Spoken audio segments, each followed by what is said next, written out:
couple of years ago, on a visit to the city where the narrator was born, he witnessed the demolition of the house where he spent his formative years.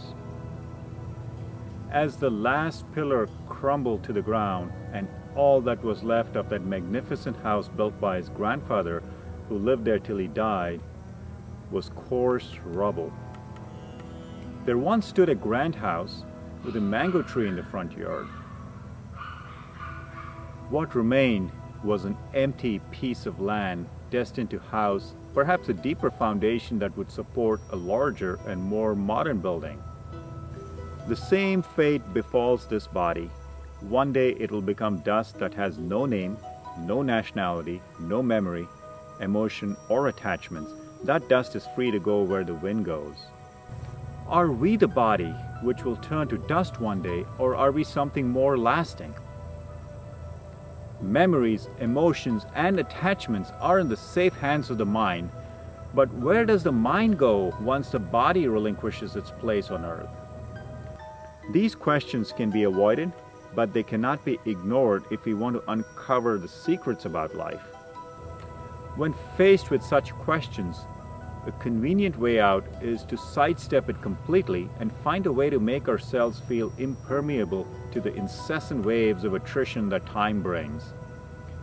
No one can disagree that the clock is ticking on the body and the mind. The moment we are born, the clock starts. For some, it may be long, for others it may be short. It is probably hard to find people who are in full acceptance of this fact. When there is total acceptance of this fact, we get energized to work harder, do more, and give back.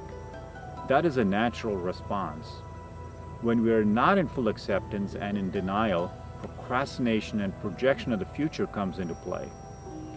The mind becomes a prominent feature and the playground where both children and adults play. The mind is great at projecting the future. To make the future permanent, we invoke the word soul. We are all in agreement that the word soul indicates permanence. This is deeply conditioned in the mind.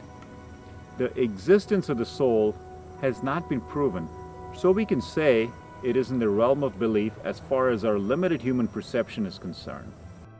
The word soul is probably the most overused and least understood word in our dictionary. The moment someone says the word soul, we have a predetermined notion which we never question. The response in our mind is, I need not worry, I will continue to exist forever as a soul. This gives us a sense of relief, and the perspective of permanence takes thoughts of death and destruction off the body away. This is a conditioned mind speaking, and it's a feel-good place. To our mind, the soul is not just indestructible, but it also exists in each individual. By invoking the notion of an individual soul, we encounter an inherent contradiction. How can something that is indestructible be also divisible into individual portions? Division is a form of destruction. Something that is indestructible cannot also be divided into infinite parts. Or if it is indeed indestructible, then there must be only one soul that is shared amongst many. The body is a collection of atoms. The mind is a collection of thoughts. Both the body and the mind are subject to division and destruction, and they are both forms. Forms can and do change with time. Forms can also be observed. When the concept of the soul enters the mind, we give it a thought, give it a form in the form of a thought which can be observed. If something can be observed, there must be an observer. When we focus on the observed, it is natural to forget the observer. When we say our soul or his or her soul, that is also an observation in the mind. The concept of the soul may appear real to us, but it is in fact a thought and not an actuality. That concept is somewhere in the mind, and we can observe that thought. It is a deep-seated thought. We entertain the thought of the soul being real, and we imagine a lesser self, which is the everyday us, and the greater self, which is the soul. We don't question that thought or probe deeper into it. acceptance of such a thought is hardwired into our mind. Perhaps even as you're reading or listening to this, barriers are going up in the mind, questioning how anyone could inquire into the existence of the soul. The body can be observed, and the mind can be observed. That we can all agree upon. Anything that can be observed is a changing phenomenon. There is a field in which that observation takes place. That changing phenomenon is separate from the field in which the observation takes place. Going back to the example of the house we talked about in the beginning, the building that was demolished is separate from the land on which it once stood. Both the building and the land on which it stood can be observed and are distinct from the observer. Without an observer, the observation cannot take place. If we clear out the field of observation and make it empty, that emptiness can also be observed.